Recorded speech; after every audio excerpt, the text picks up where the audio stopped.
Assalamu alaikum. Welcome back to my YouTube channel. Today our topic is deletion or deficiency in chromosomes.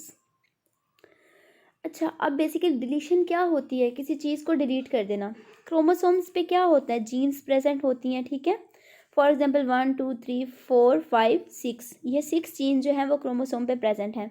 अगर यहाँ से हम gene number 2 को delete कर देते हैं तो पोर्शन ऑफ क्रोमोसोम लॉस हो गया उसका, ठीक है। तो इस पेयर को हम क्या कहते हैं? Deleted pair. तो इस क्रोमोसोम में क्या हो गया? डेफिशिएंसी आ गई, डिलीशन आ गई, क्योंकि कुछ जीन्स जो हैं इसमें से डिलीट हो गई। अब डिलीशन बेसिकली कितनी तरह की होती है? 2 टाइप्स की, terminal deletion, inter calorie deletion. Terminal deletion क्या है? टर्मिनल क्या मतलब होता है? टिप, यानी डिलीशन कहाँ पे है? वन एंड पे, यानी ये क्रोमोसोम है तो यहाँ से ये वाला पार्ट जो है वो डिलीट हो गया, या इस साइड से ये पार्ट जो है वो डिलीट हो गया।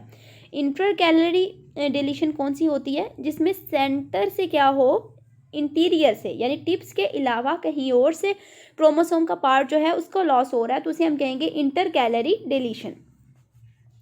अच्छा, इसके रिजल्ट में क्या होता है? क्रोमोसोम में ब्रेक आ जाता है। अगर एक जगह से डिलीशन होगी तो एक ब्रेक आएगा, 2 जगह से होगी तो मोर देन 1 ब्रेक भी हो सकता है। अच्छा, अगर अब वो पोर्शन क्रोमोसोम अगर उसके साथ सेंट्रोमेयर हो, यानी ये डिलीटेड पोर्शन है ना, इसमें सेंट्रोमेयर प्रेजेंट है, तो ये सर्वाइव कर जाएगा।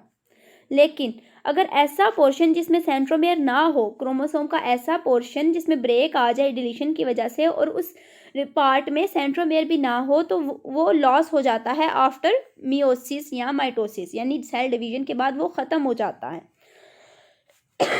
डेफिशिएंसी लूप क्या होता है? डेफिशिएंसी लूप ये होता है कि जब साइनेप्सिस हो रहा होता है स्ट्रक्चरल हेट्रोजाइगोट्स के दरमियान। यहाँ पे स्ट्रक्चरल हेट्रोजाइगोट से क्या मुराद है कि देखें, एक ये क्रोमोसोम है, यहाँ से ब्रेक आ गया और जिसका दूसरा पार्ट ये है, और ये यहाँ पे फुल फ्लेज क्रोमोसोम है, तो ये स्ट्रक्चरल हेट्रोजाइगोट हुए, यानी ये एक दूसरे से डिफरेंट है, होमोजाइगस नहीं है। इसमें 1 नॉर्मल क्रोमोसोम है और 1 क्रोमोसोम विद डेफिशिएंसी है। ठीक हो गया।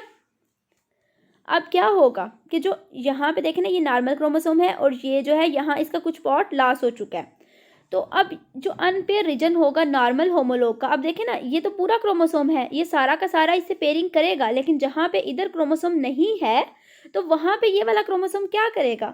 ये बाहर की तरफ बकल आउट हो जाएगा, ऐसे ये बाहर की तरफ निकल आएगा, तो ये क्या बना देगा? डेफिशिएंसी लूप बना देगा। सो डेफिशिएंसी लूप क्या होता है कि दो क्रोमोसोम्स हैं, एक जो है वो कंप्लीट है क्रोमोसोम, दूसरा जो है उसमें ब्रेक है, ठीक है।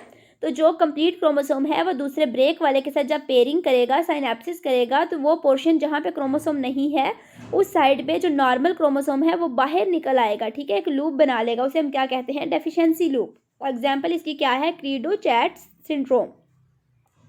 अच्छा, इस सिंड्रोम में क्या होता है कि जो क्रोमोसोम नंबर 5 है ना, उसकी जो शॉर्ट आर्म है उसको लॉस हो जाता है।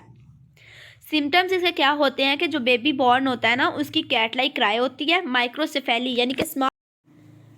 अब जो डिलीशन है ना, इसका इफेक्ट होता है इनहेरिटेंस पे। इनहेरिटेंस क्या होती है कि जीन जो ट्रांसफ़र होती हैं from one generation to next generation. अगर डिलीशन एग्जिस्ट करती है तो जो रिसेसिव एलील हैं वो डोमिनेंट एलील की तरह बिहेव करती हैं। इस प्रोसेस को हम क्या कहते हैं? Pseudo dominance.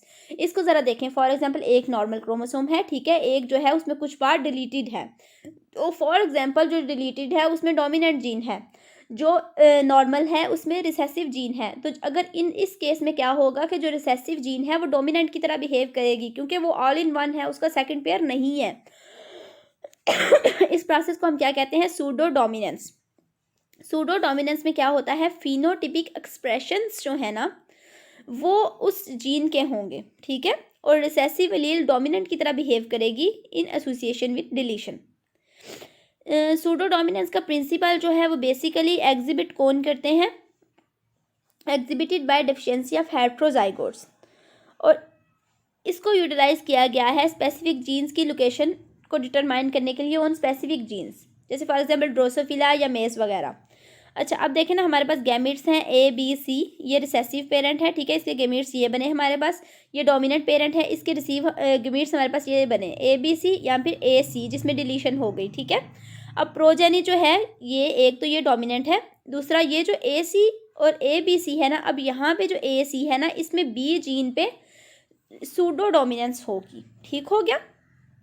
इसमें अगर हम बात करें एक्स क्रोमोसोम ऑफ ड्रोसोफिला के, तो उनमें भी डिलीशंस होती हैं, और रीजन ऑफ जीन डब्ल्यू यानी वाइट आई का जो जीन है वहाँ पे, और फेसेट आई के जीन में, और वर्मिलॉइन आई कलर जो है वो इसमें जीन वी जो है वो शो करती है।